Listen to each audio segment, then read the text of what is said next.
Okay, hi. Yeah, this is the second half of our show and tell.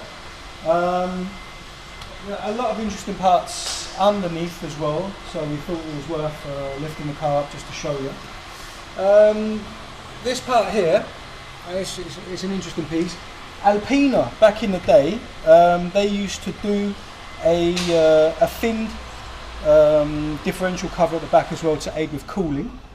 So this is pretty much an Alpina inspired part. The Z3M, which shares the same differential as E30s and E36 compacts if it's a 6-cylinder, has this setup, which is basically a thin version of the original cover. And seeing as Christos wants to take it out and use it at track days and utilise the slip differential which is in the diff here, we thought it was all being a good idea, so we suggested it and he was definitely on board with that. So that's this piece here. This is a part that we supplied him as well. The diff we got reconditioned and water cleaned. Basically it's like hydro cleaning by a supplier in Denmark. There's a great technique that they use called aqua knife. So basically it's the same as soda blasting or sand blasting, but it's much gentler. So no damage really is incurred at all. In technical terms, you could pretty much aqua clean, plastic or even rubber without it damaging it. But we used it on basically all the metal that we needed to have out to powder coat if it wasn't going to be sand blasted as well. But yeah, this part here we supplied him, and the bushing as well, which is a power flex piece. So that basically gives a decent amount of stability on the rear end there. Suspension wise, you can probably see in there, maybe better over here because you haven't got the exhaust in the way. This is the Bilstein dampers at the back. They're coupled up with the group end suspension springs here. Yeah, they are a bit stiffer, but like I say, they're not uncomfortable. And yeah, in the limited time that we were out driving it, I think we were both surprised with how comfortable it actually was.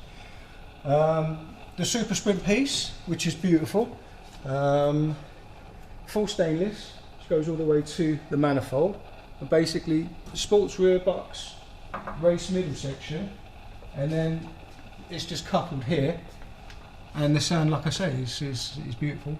It's amazing. This is an interesting little piece. It's not something that you would call a mod per se. On the cabs, they have this mid-chassis stiffening, which technically isn't a part of this model even, but yeah, it just adds some extra rigidity.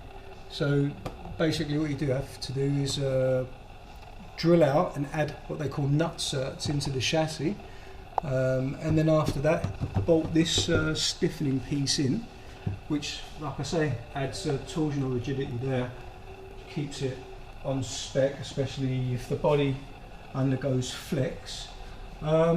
Here's the steering rack that we spoke about earlier, and I don't think you can see it, but yeah, basically the mounts are there, and the mounts are set at such a position that pushes the sump just that little bit more forward than it would normally be to give clearance from the rack. The rack itself is coupled here, and that link obviously is one that you do have to make yourself, but luckily in our instance the parts were there, so we could build that for Christos without a problem.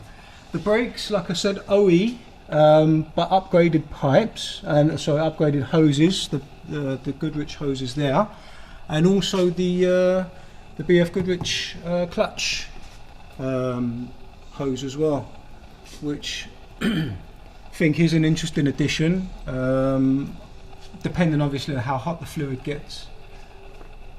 But I think if you're going to go full on and you're going to build it to race spec, or at least a sport spec as this is definitely, then it's a has to be done. Yeah, this is the shifter mechanism that I was mentioning about before.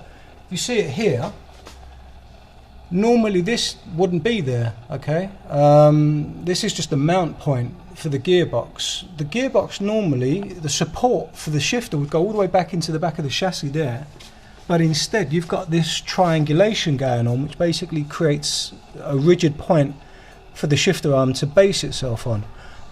There's a dampening element here, which is a bushing basically, and that holds this whole thing basically stable, but is connected only to the gearbox. It's got nothing to do with the rest of the body. So in any sense, it's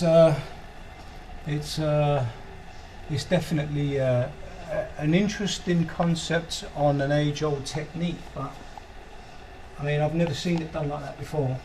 I mean, it's as clean as it is underneath the car as it is on top of the car, really. And you know, for a nerd, you could just stand here and, you know, just admire it all day long. There's so many details. I mean, here as well, you can see where BMW had made runners, so you could have different gearboxes set up, and basically you just slide where you needed the mount points to be. So BMW had already decided that this was going to be a race car from day one. You know, just by designing that, you knew, you know, what they had intended. But no, I mean, we're really proud of it. Like I say, even standing under the car, it still fills me with happiness to see how it turned out, and you know, I'm proud of what we've achieved, and at the same time, I'm looking forward to hearing back from Christos, how she, you know, responds and reacts on the open road. So again, thanks very much for being a part of this with us, and sharing your time with us, and letting us tell you more about this wonderful project that we've been lucky enough to be involved with. Right, take care.